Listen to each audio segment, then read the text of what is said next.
చివరికి ప్రజలు ఏమి తాగినా పర్వాలేదు, ప్రజలు చనిపోయినా పర్వాలేదు, మా జోబీలలో డబ్బులు ఇంకా ఎక్కువ రావాలి అన్న తలంపులే మోస్ట్ డేంజరస్ పరిస్థితి. అది నిజంగా ఆశ్చర్యకరమైన విషయం. చంద్రబాబు నాయుడు గారి పరిపాలనలో ఈరోజు రాక్షస యుగం నడుస్తూ ఉంది. భయభ్రాంతులు చేస్తూ ఉన్న పరిస్థితుల మధ్య ఈరోజు పోలీసులు పరిపాలన సాగిస్తూ ఉన్నారు. ఇలాంటి పరిస్థితుల్లో ఒక పద్ధతి ప్రకారం కల్తీ మద్యం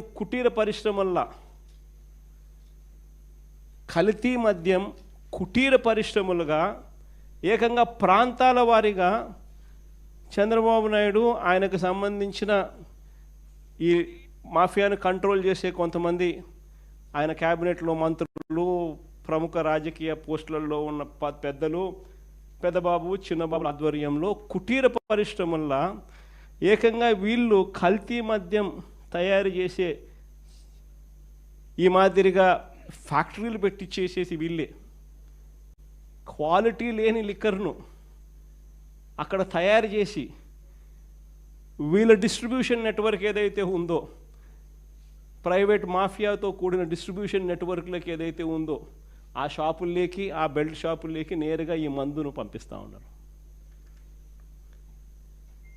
ఆశ్చర్యం కలిగించే విషయం ఏంటంటే ప్రతి 4-5 బాటిళ్లలో ఒక బాటిల్ కల్తీ బాటిల్ తాగి మనుషులు చనిపోతా ఉన్న పరిస్థితులు.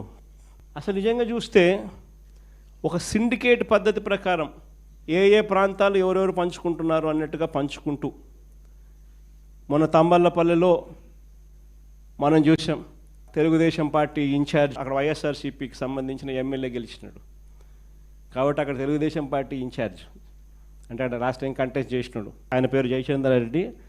ఆయన ఆధ్వర్యంలో జనార్దన్ రావు అనే ఒక ఆయన, ఇంకొక ఆయన సురేంద్ర నాయుడు అనే ఇంకొక ఆయన,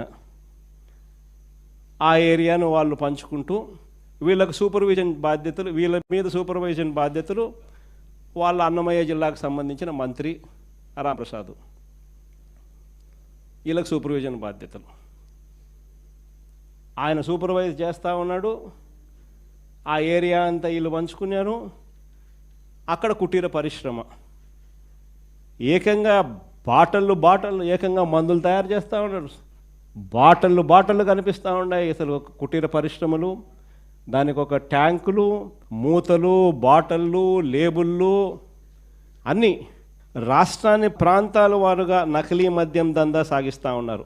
అదో ఆయన సురేంద్ర నాయుడు, ఆ మంత్రి నారా లోకేష్తో కట్టా సురేంద్ర నాయుడు, లోకేష్ అబ్బా కొడుకు కంటెస్ట్ చేసిన క్యాండిడేట్ తమ్మలపల్లిలో, చంద్రబాబుతో ఈ జనార్దన్ రావు, ఈయన ఆయన జయచంద్ర రెడ్డి, ఆ సురేంద్ర నాయుడు, వీళ్ళంతా పార్ట్నర్స్. బీఫామ్ ఇస్తాడు చంద్రబాబు నాయుడు, బాగా కంటెస్ట్ చేయనైనా నువ్వు, ఇంకా ఎమ్మెల్యే అయ్యి ఇంకా అంత రకరకాలుగా ప్రజలను ఇంకా హింసించు అని చెప్పి ఏకంగా బీఫాము.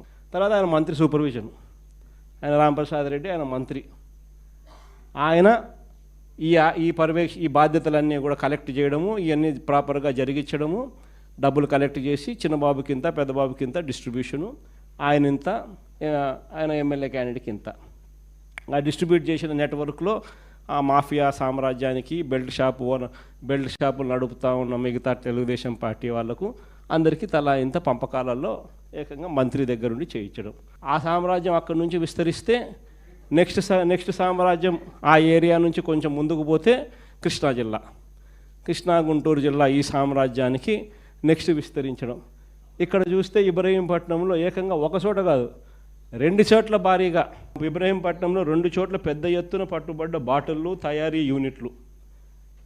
ఇబ్రహీంపట్నం ఇది 2 చోట్ల. ట్రాన్స్పోర్ట్ అక్కడి నుంచి రావాలంటే కష్టం కదా, అంత ఎక్కువ ఖర్చు ఎక్కువ అవుతుంది కదా. ఇదైతే కుటీర పరిశ్రమలు ఆడంటే ఆడబెట్టేసేయచ్చు కదా. ఏకంగా చూస్తే ఆడ వీళ్ళే బాటిళ్ళు, వీళ్ళే బ్రాండ్లు, వీళ్ళే లేబుళ్ళు, అన్నీ వీళ్ళే.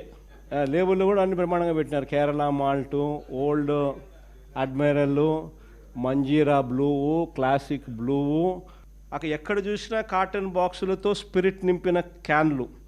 ఈ స్పిరిట్ క్యాన్లు, ఖాళీ సీసాలు, గోడౌన్లతో పట్టుబడిన ప్యాకింగ్ యంత్రాలను చూసి ఎక్సైజ్ అధికారులే విస్తుపోయినారు.